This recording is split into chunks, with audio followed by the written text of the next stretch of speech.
It's time for Gervie's Law, the intersection of law and life, with your host, injury compensation attorney, author, and mentor, Alan Gervie. Alan is managing attorney at the law firm of Rowan, Gervie & Wynn, a workers' compensation law firm who have represented injured workers for over 35 years. Joined today by his co-host, radio personality, and television host, Carrie Kasem. Carrie brings a fresh, real perspective to the intersection of law and life, turning Murphy's Law upside down. And now, here are Alan Gervie and Carrie Kasem. Good afternoon, Los Angeles. And everyone listening all over the world on KBC.com, because we have 1 million and 2 million, 3 million, 87 million listeners. The number of people who got their information stolen from Facebook. Oh, no. All over the world. I'm Alan Gervie, and I am the managing partner of the law firm of Rowan, Gervie & Wynn. And today, as usual, with all my passion and energy, I'm here to be the managing partner of your life. And I'm here with Carrie Kasem, my beautiful and talented co-host. We have a great show today. It's an honor to have Fred Bartlit on our show. He's had an illustrious career as a trial lawyer, named one of the Lions of the Trial Bar. He is named one of the 100 most influential trial lawyers by the National Law Review. An amazing career, has tried so many cases representing large corporations like Bayer, Reebok, Bissell, DuPont, General Motors, Monsanto, Firestone Tires, 1 million of them, in patent infringement, antitrust, deceptive advertising, pharmaceutical litigation. Fred, welcome to Gervie's Law. Well, it's an honor to be here, Alan. It's great to have you. You have been so successful as a trial lawyer, and before that you were a former Army Ranger, and now, amazingly enough, actually, before we talk about your book and your websites about Strong Path, it was Barbara Bush's funeral today, and you were trial counsel for President George W. Bush in the 2000 Tallahassee presidential election, the hanging Chad's case. Right. Did you ever get to meet Barbara Bush? No, I never met her. Jeb was there all the time, and the governor, the governor was around some, but I never met Barbara. She was quite a person, wasn't she? Quite a woman. The strength behind the Bush family. And, I know you did some hard work. Now, you've represented, 2 different presidents in cases? Yeah, Alan, I represented President Obama in the Deepwater Horizon rig blow-up in the Gulf. He appointed me the chief counsel to his presidential commission, trying to figure out what happened there. So I'm a equal opportunity representative of president. It sounds like it. And, it makes some of us think, because some of the causes that you have defended and been successful on are not necessarily popular in the public eye. When you're representing a large corporation in either a catastrophic event or some injury, or where some drug may have caused a lot of pain and sorrow, how do you reconcile that with your dedication to the law and representing your client? Well, I don't represent somebody who is just plain wrong. I mean, I've had a lot of opportunities, been asked to represent a lot of very familiar names, and I've turned it down because I thought they had excuse the expression, but a crappy case, and I didn't want to spend a year or 2 or 3 of my life on a crappy case. So we do a lot of due diligence before we take a case. That doesn't mean we take only winners. We lose cases once in a while, but we take the 60-40 cases, the ones in the middle. Yeah. I cannot tell you how many times I've asked that to it's going on 5 years here. Yeah, to F. Lee Bailey, every Tom single Mesereau, attorney to Alan that's Dershowitz. been on here. Alan Dershowitz, yes. Oh, the other guy with the big cowboy hat. Oh, Jerry Spence. Oh, Jerry Spence was a friend of mine, quite a guy. He is a great guy, and he's been on the show a couple times. And so Carrie, can I ask you a question? Yes, you can, but I'm going to ask you mine first. I'm going to tell you. I'm going to finish this statement. Okay. You're the first lawyer that actually has said, I will not take the case if I don't believe in it, instead of, oh, people need to be defended too, and we have to defend, and that's their right. You're the first person. I can't remember somebody else saying, I don't take a case if I don't believe in it. Like, there's been one that said, yeah, there was a guy, I think, that they knew he murdered somebody, and he couldn't that was defend. Bundy. Yeah. Mr. Brown, who was on the show for the... But that's it. Yeah, you're like the first. So congratulations. I wish I had a prize for you. Now you can ask me your question. So there was a legendary broadcaster named Casey Kasem. Who? Casey Kasem. No. Is that your family? Yeah, he's my dad. Yeah. Oh, my gosh. What a great voice. What a great voice Oh, he thank had. you. You have a great voice, too. I bet people told you your whole life you should be in radio. When I was about 19, walking down the street in New York City, somebody said I should be an actor. Yeah. And I thought about that for about 20 seconds. And then it was out. You have a great voice. But yeah, my dad was Casey Kasem, and you know that we had to go through that whole fight too. So I got really into and understanding law. And right when I was going through that with my dad, I got this show. So it was pretty amazing. Yeah, we've been talking about that. And Fred, they actually called you John Wayne in a pinstripe suit. And you sound like John Wayne. It's a perfect analogy for you. A lawyer who is the John Wayne, the good guy, fighting the evil. Well, I grew up in the heart of the South Side of Chicago, and when I left at 17 to be in the military, I'd never been in a restaurant. I had a classic working town American youth, and that's the best way to grow up to be a trial lawyer, because you know what people are really like, not just the ones that go to the elite schools.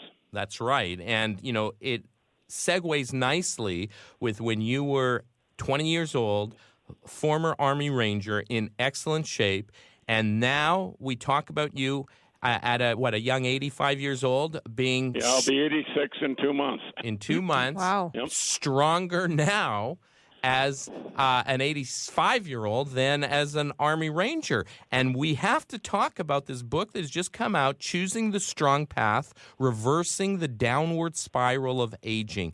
How in the heck did you make this transition from being this illustrious trial lawyer to being a guru on focusing on staying young and being able to be strong as you get into your 60s, 70s, and 80s? Well, there's always a woman at fault, isn't there? Always, always.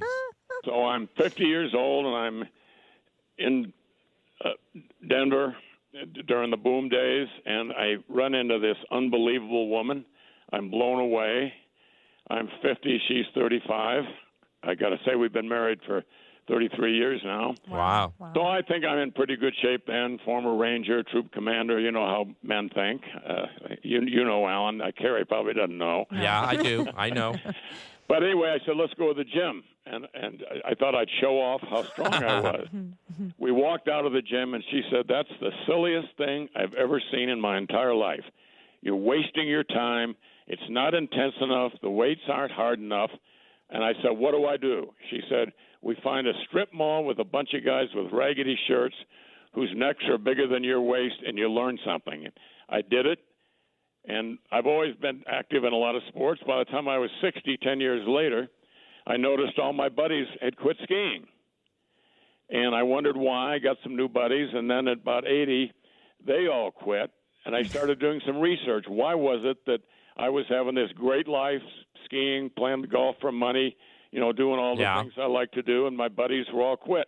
And I came across this little-known disease called sarcopenia. Sarcopenia. It's muscle wasting. Well, but muscle wasting, right? It's just been recognized by medical science. It's a little-known disease that affects every single one of us, you, me, everybody listening to this, begins sapping our strength at age 30, accelerates in the 50s, and again after 65. For most people, it lays waste to a big chunk of the last half of their adult life, and your doctor knows not a doggone thing about it, and you won't get any medical advice. Okay, so what is the prescription? Just heavy weights and gym? What do we to figure out how to cure it? You got to know the cause. The United States government last year said it's one of the worst diseases, one of the 2 or 3 worst diseases affecting everybody in America. and they said there was no therapy. That means no cure. They're wrong. The disease is caused by our totally sedentary way of life today. You know that as well as I do. I'm sure you have a lot of stuff on your show about that. But, Yes, we do. Right. But people say today's 40-year-old is 60, but today's 19-year-old is 60. Mm-hmm. That's sad. And our bodies were designed for, our gene pool, the way we were evolved, was designed for 24/7 intense physical activity. It's mismatched to a sedentary world, guys. It just we don't operate that world. And so after 60, just about, there's this downward spiral of decay. And it's so bad that one of the top doctors in all of America is the top bioethicist, Harvard, Yale, Oxford, all that. He wrote a long story last year saying it's better to die at 75 than endure a life worth living after 75. I'm going to agree with that. I see that. It's interesting, though, Fred, you talk about the gene pool, right. And the question becomes, when you have been such an excuse the expression, but a stud, not only as an Army Ranger, but as a trial attorney, which takes a lot of stamina, a lot of ability to deal with stress, a high-stress job, isn't it true, though, that some people are just geared toward taking the strong path, being motivated, being able to fight sarcopenia, where others, because of the gene pool, just are kind of the, lesser motivated, underwhelmed with the strength programming? Well, it's true that there's a lack of motivation, but it's not true that your genes can save you if you don't pump iron.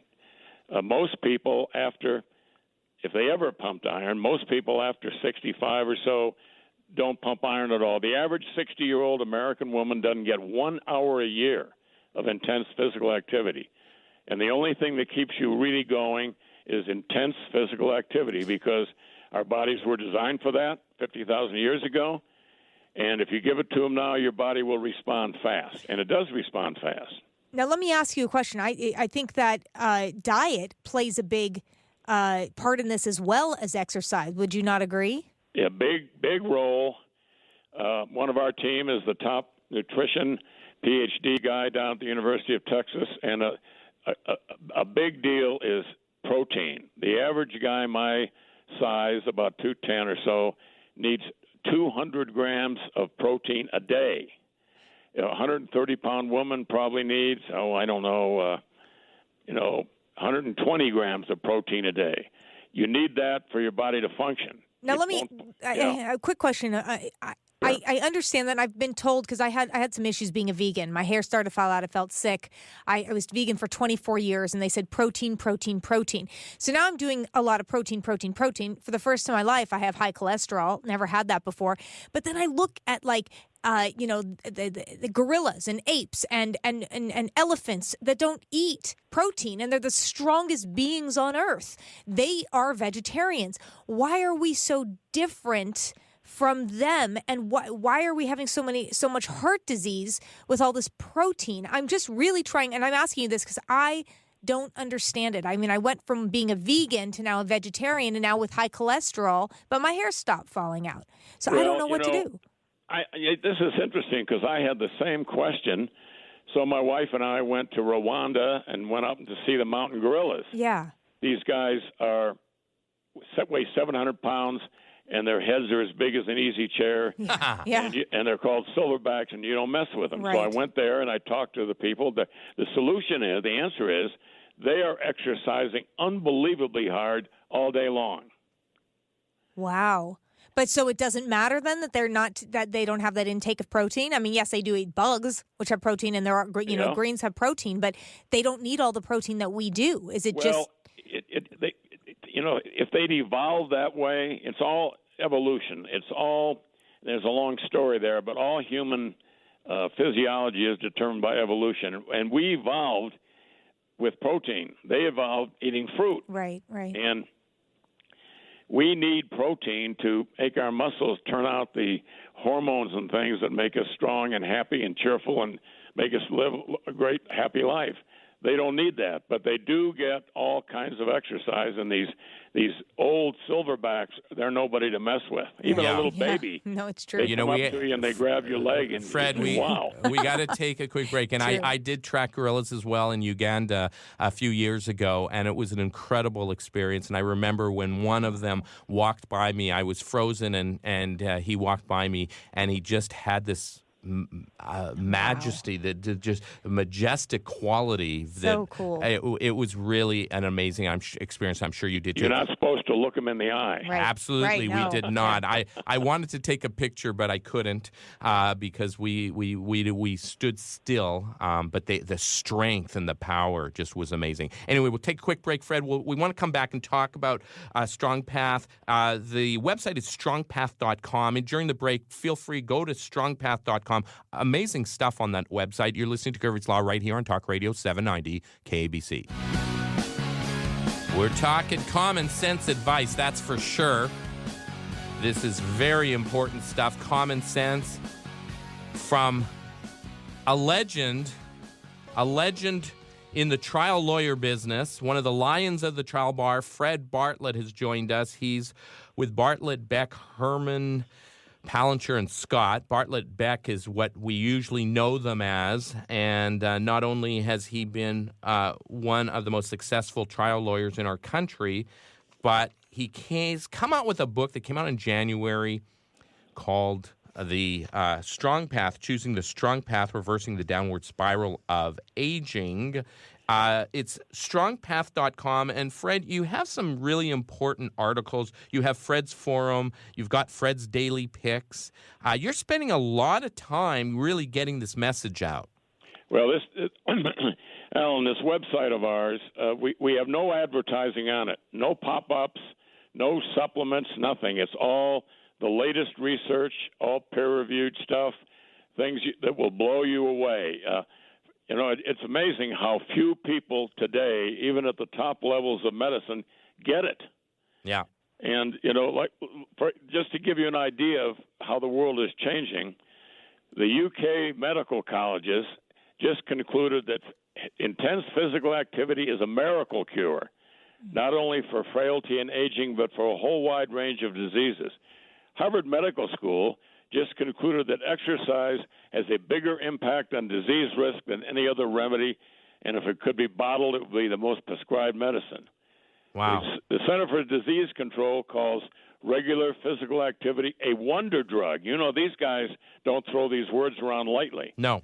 And nobody knows this. People think it's kind of okay to go for a nice walk and all that, but you've got two kinds of muscles in your body, and the walk only gets 40% of them. And to really live the kind of life you want to live, you've got to use heavy weights to failure. And by heavy weights, of course, it's the heaviest weights you can handle, and you start building up and all that. Well, I know for women, especially with osteoporosis, using heavy weights is great for the bones. They say that you definitely got to do weights for women to keep your bones in order. What about running? I'm a runner. That's my drug of choice, if you could say that. I love that. That if I feel like I need to get in shape, I run. So what does that? Running gets your slow twitch muscles, the endurance muscles. I do cardio. I don't do just weights. You have to do both.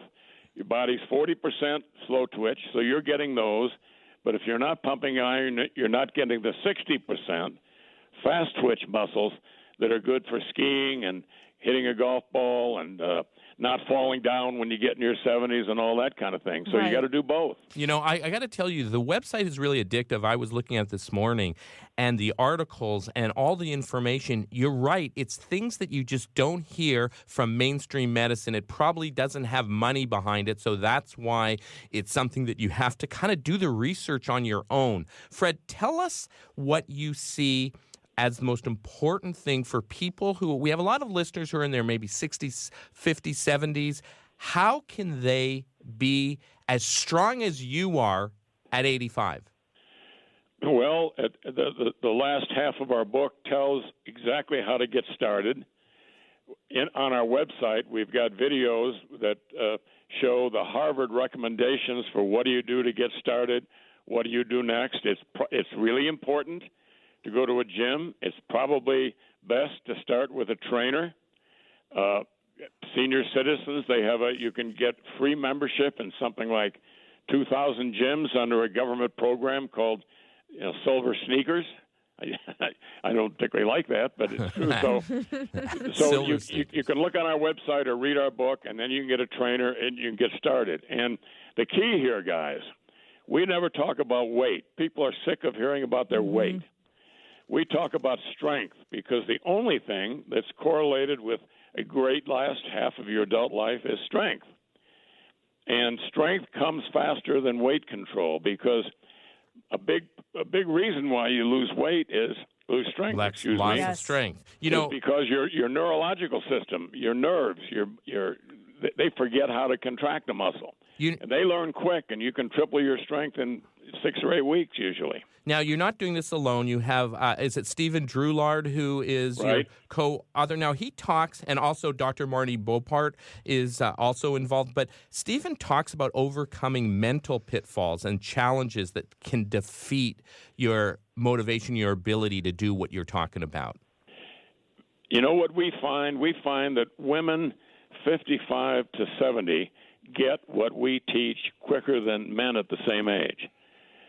Men, particularly successful men, there's something about going to a gym that they just don't like. They don't like the idea of going to a gym. There's a bunch of young guys grunting and groaning and lifted weights, and they got these pipe stem arms, and they just feel awful. And it's a very big mental hurdle for a lot of people to get over. We've picked 7 or 8 people and worked with them for a couple of years to see if we could change their ways. And they're all in both the book and on the website, and people can change. They can learn the right way to do it, and when they do, their whole life changes. I mean, I'm telling you that at 85, I can do everything I've ever done, and I've never been happier in my entire life. And that's what it's all about, guys. How do you get the book? I need to order it right now. It's on Amazon under Fred Bartlit. Bartlit. Yep. On Amazon. It's called Strong Path, Choosing the Strong Path, Reversing the Downward Spiral of Aging. You sound 50. Not even. You're ageless. You really are. Well, there's a lot more to this. I know time's short, but you know what telomeres are? No. What is that? Telomeres are little tails on your chromosomes, and when for you to continue living, your cells have to divide. When they divide, the telomeres get short. Right. The telomeres get real short. You get old looking and you die. Yes. But everything I cite is a peer-reviewed, long latitudinal study. If you work out intensely, your telomeres stay long, and you look, act, think, and carry yourself like somebody 25 years younger. I'm getting ready to try a $2 billion jury trial. Nice. And I'm not bragging, okay? I'm just a guy that wants people to understand this. Good. But I'm probably the only lawyer in America still trying billion-dollar jury cases at 85. And the reason is not that I'm any different, it's that I learned different things, okay? Well, we want to wish you good luck on that trial, and we want to check in with you to see how it's going. It's called Strong Path, Choosing the Strong Path, Reversing the Downward Spiral Aging, strongpath.com. Fred Bartlit, it's been an honor. Thank you for being on Gervie's Law. Thank you. Likewise, guys. Okay. All right, have a great day. And to everyone else listening, go out, work out, get strong, and be Fred. We'll see you next week. Bye.